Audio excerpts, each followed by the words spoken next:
Hello students, ये maths olympiad की problem है। ये ज्योमेट्री के ऊपर है ये प्रॉब्लम। इसमें क्या है, A C B is a right angle triangle है। A C B, C is in the 90 degree. इस सी पॉइंट से इस ए बी पर एक परपेंडिकुलर ड्रॉ करा सी डी। फिर डी पॉइंट से ए सी एंड बी सी पर परपेंडिकुलर ड्रॉ करें। ये 90 है, ये 90 है, ये 90 है, ये 90 है। अब इनकी लेंथ दे रखी है डी पी एम और डी क्यू एन। पूछा ये गया है कि लेंथ बताओ ए सी एंड बी सी। फिर ए सी बी सी आ जाएगी तो बी ए भी कैलकुलेट कर सकते हैं। अब इसमें क्या है कि ये सिमिलर ट्रायंगल के ऊपर है, लेकिन आप थोड़ी सी ट्रिग्नोमेट्री लगा दो, क्योंकि ट्रिग्नोमेट्री से क्या होगा, फिर बार बार अपने को किस साइड से किस से डिवाइड करना है इसका नहीं रहता। यहाँ से tan अल्फा कैलकुलेट करिए आप। अब आप देखिए, from triangle D Q C, Q C क्या है, ये एन है तो एन कॉट अल्फा है क्यू सी, क्योंकि ये अपॉन ये कॉट है।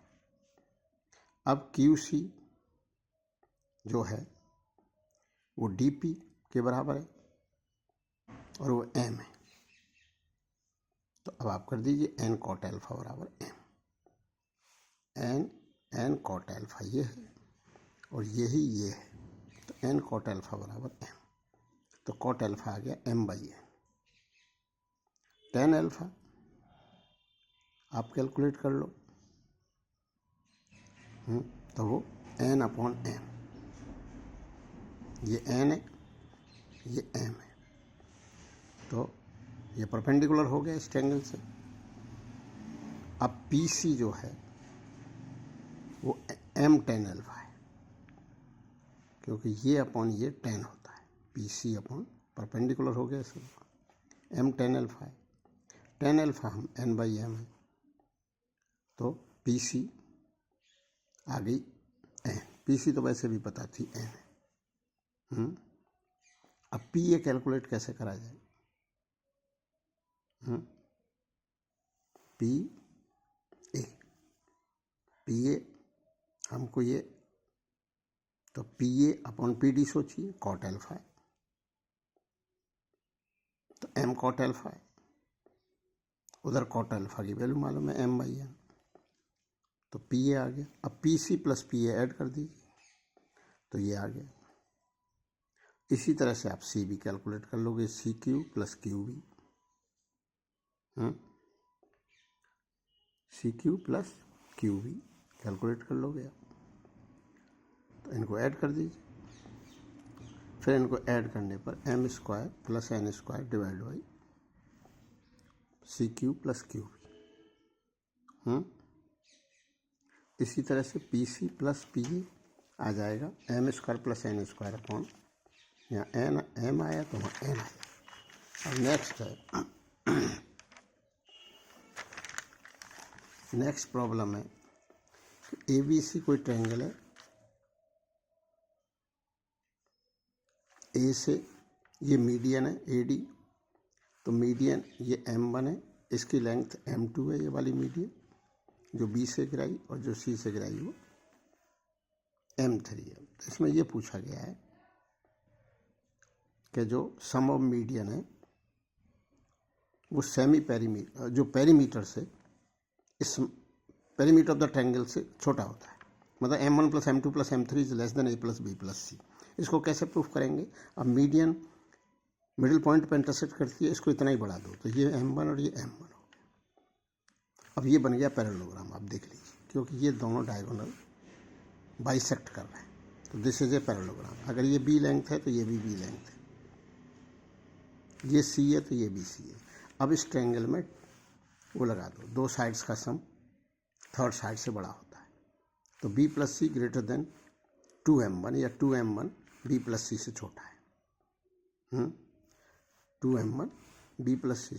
अब 2M2 किससे छोटा होगा? C प्लस A से। 2M3 M3 क्या है? जो C से मीडियन गई है, जो C से गई है तो 2m3 a प्लस बी से छोटा होगा। अब इन सबको ऐड कर दीजिए, 2m1 plus 2m2 plus 2m3 is less than b plus C C plus A plus B, तो डबल हो गया 2 times a plus B plus C, 2 से 2 ये कैंसिल हो गया। तो m1 plus m2 plus m3 is less then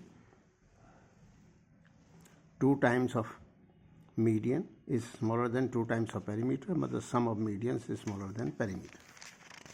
और next problem है कि जो पेरीमीटर से sum of median is less than perimeter, लेकिन इसका एक पार्ट और है कि sum of median is greater than 3/4 of the perimeter, मतलब जो मीडियन का सम है वो पेरीमीटर और 3/4 ऑफ द पेरीमीटर के बिटवीन होता है। 3/4 ऑफ द पेरीमीटर से बड़ा और पेरीमीटर से, मानो किसी ट्रायंगल के तीनों साइड्स का सम 100 है, तो मीडियन का सम बिटवीन होगा 75 एंड 100, क्योंकि पेरीमीटर 100 है, 3/4 ऑफ द पेरीमीटर 75 है। तो ये कैसे प्रूफ होगा कि greater than 3/4 of the perimeter? ये जो मीडियंस हैं वो 2:1 के रेशियो करते हैं, तो ये m1 है तो ये 2/3 m1 है, ये 2/3 m2 है। अब इस ट्रायंगल में लगा दीजिए आप कि दो साइड्स का सम तीसरे से बड़ा होता है, तो 2/3 of m1 plus 2/3 of m2 is greater then c, क्योंकि c के सामने की साइड की लेंथ c है। इसी तरह से तीनों बार लगा दीजिए आप।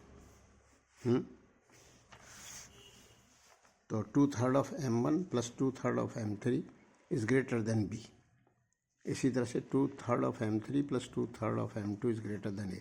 इन तीनों को ऐड कर दीजिए। तो 2/3 ये, तो ये कितना आ गया? इनको ऐड करने पर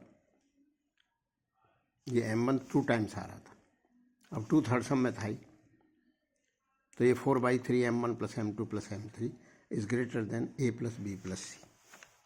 अब 4/3 को उधर ले जाइए,